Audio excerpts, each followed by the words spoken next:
Hey guys, okay, so we're going to pick up with number 7 and on the semester exam review packet. This one says, look at the graph below, and does the graph represent an odd, even, or a function that is neither odd nor even? So one thing to remember about odd and even or neither is what it looks like about it's either the origin or about the y-axis. So if a function is odd, we say that it's symmetric about the origin. So basically that means if I have a point, and let's say it's in quadrant 1, I should see another point that's the complete opposite. It would be the opposite of x and the opposite of y. So, and we call that symmetric about the origin. So for example, if I had the point 1, 10, if this was an odd function, I would also see the point -1, -10. If a function is even, we say it's symmetric about the y-axis. Oops, I forgot to start my timer. Sorry about this. I'm going to try to keep it under 15 minutes. Okay, so if it's even, it's going to be symmetric about the y-axis. So basically, the x coordinate will flip-flop, but the height would stay the same. So say I have some point xy. The height on the other side of the axis is going to be the same. So my height or my y value would be the same, but the x value would be its opposite. So for example, let me switch colors here. Let's say I have the point 110. If I flip it over the y-axis, I should also see the point -110. So the heights don't change, but the x value ends up being the opposite. If it's neither, it would just not follow either one of these rules. Okay, so let's take a look at the graph that we're given here. And maybe we'll pick a couple points, and you can kind of tell if you kind of think back to when you were in elementary school and you made a Valentine and you would fold the paper in half on Valentine's Day and then cut out a half of a heart, and right down the middle you end up with this seam, right? And the whole point of doing that is so it's symmetric about that line. So what you have on the left side is exactly the same as what's on the right side. So this one I can tell by looking at it that it's definitely even, because all of these points that I can find seem to be like a perfect mirror image on the other side of the y-axis. So this one is definitely an even function. And my justification is going to be it's symmetric about the y-axis.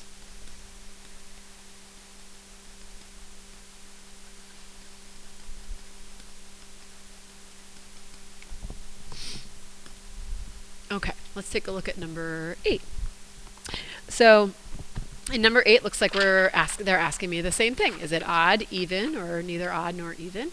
And when I take a look at this one, if you think about folding it across the y-axis, it's definitely not going to be a mirror image.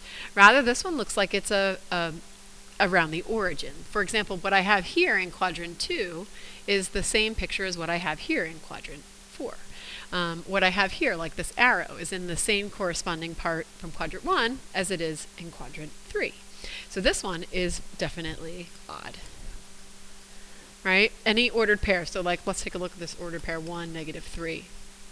Over here I've got -1, +3. If you can see, the x and y, they're both completely opposite of what we started with. And that's how you can tell that they're odd. Okay, so in number 9, we're going to do this again. We're going to take a look at whether the function is odd, even, or neither. This would be a lot easier to do if I had a calculator, which I do not, but that's okay. Since we can't use a calculator, we're going to have to figure it out. We'll kind of pick some numbers that will kind of make this a little easier for us. Because if we try, just like we were talking about, if I have an x value, if I plug it in once positive and then once as it's negative, we're going to compare those y values and sort of see what we get. So if I'm looking at A, I've got the function is sine of x plus x to the 3rd power. Okay, well that sign in there makes me think like, okay, this is something, I'm thinking unit circle. I'm thinking, okay, well what would be like an easy value of x to plug in? Right? And so like the sine of something.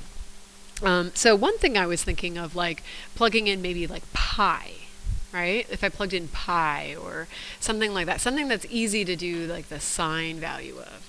So what if I did function of f of pi? And this isn't the only number you can use, certainly. I was just, oops, that should now say pi.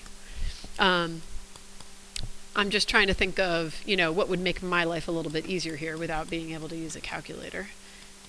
And then I'm also going to plug in negative pi, right? And I want to see what happens here. Okay, well, I'm thinking about a unit circle, and I know this is unit 1, but without a calculator, we've got to think about a unit circle here.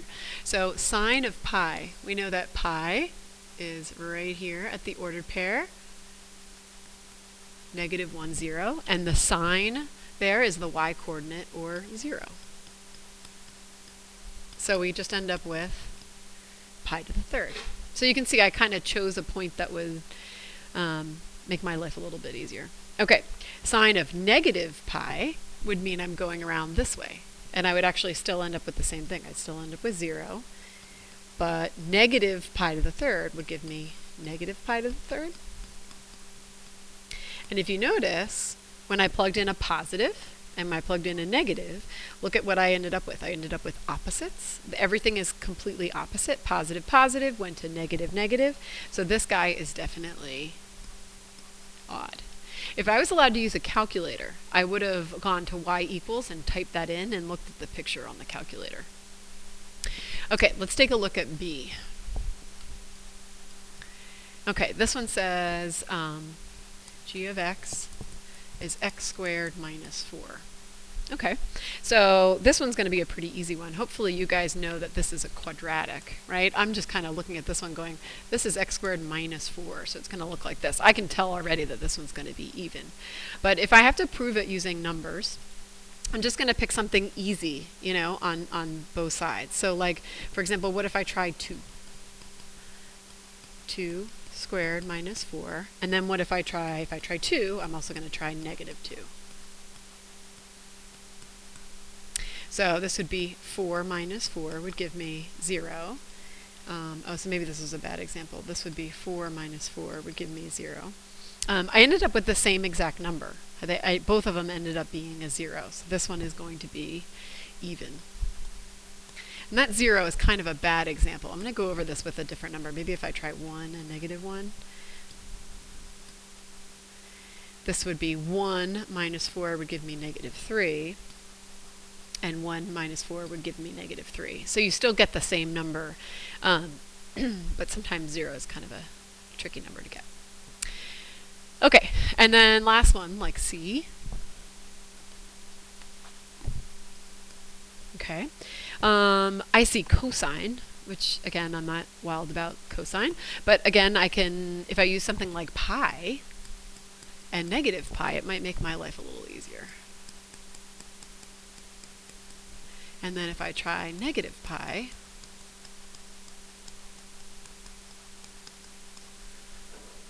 let me roll that up. Okay, so at pi, which is the same point over here, my cosine is -1 plus 4 pi. So I end up with -1 plus 4 pi. This ends up being the same thing, oops, but it's minus. And this one's kind of tricky because it seems like they're complete opposites, but they're actually not. You end up with two different numbers. So this one ends up being neither.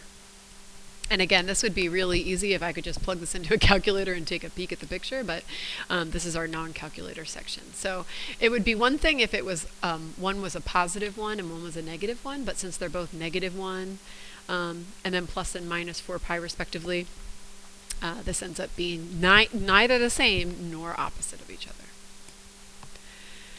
Okay, number 10.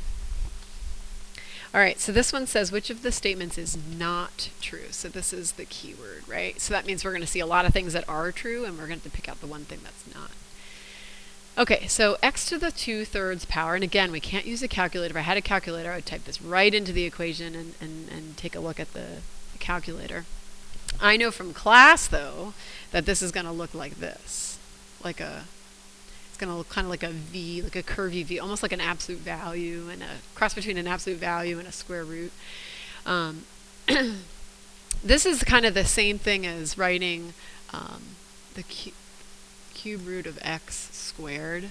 So that's kind of like another way, and we're going to learn about that a little bit more next semester. But I mean, you could just take ordered pairs and or x values and start plugging them in, and try to find them. But from class, hopefully you have a recollection that this is what this graph looks like. So the graph of f is symmetric with respect to the y-axis, which basically means it's even. And if you kind of take a look at this y-axis here, I've got reflections right across the y-axis. So this is true, which means it's not the answer. That it's an even function, and because it is symmetric, it does make it even, so that's true, which means it's not the answer. The range is all real numbers. Now, if this said domain, this would be true, but remember, range is y values, right? And this kind of graph stops at 0 and kind of goes up in both directions. So like, if you're thinking about like negative infinity down here, there's no graph, no graph, no graph until you get to 0, and then it goes all the way up to positive infinity. So this is actually not correct. So I'm going to skip that for a second, because I think that might be my answer. And then the next one says, as x goes to infinity, y goes to infinity. So as I travel forever out here, right, to positive infinity, this is saying that this height would eventually become infinity as well. So I'd end up with at infinity, infinity. And that is true. So the one that does not work is C.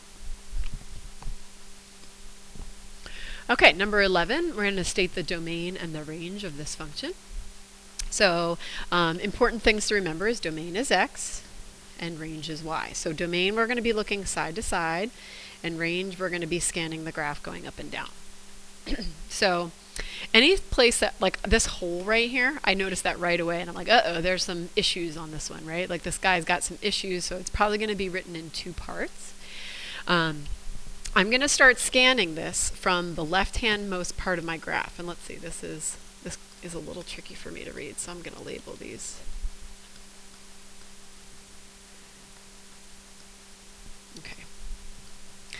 All right, so domain. It looks like the x, where this one starts, it starts at -4. Notice it's a closed circle, so I'm going to use a bracket. I'm going to say from -4, and it goes over to 2, which is where we have like a problem right here, right? We have this removable discontinuity. So it's going to go to -2, and that's going to get a parenthesis because it's an open circle. And it's going to be that combined with, so we can use this union symbol, which means like this and that, from -2 again with a parenthesis, and it goes all the way across until it ends at 3. And that's going to get the hard bracket because it's a closed circle at 3. Okay, now for range, we're going to do something similar. I'm going to start at the bottom, and it looks like the lowest this graph goes is right here. It's at -1. So we're going to go from -1, and we're going to go up, up, up, up, up, up, up, up. And it looks like the highest the graph goes is 3, but it doesn't actually hit 3, so we're going to use an open bracket on this one. Okay, and I'm going to stop this one here, because I think I started this timer a little bit late.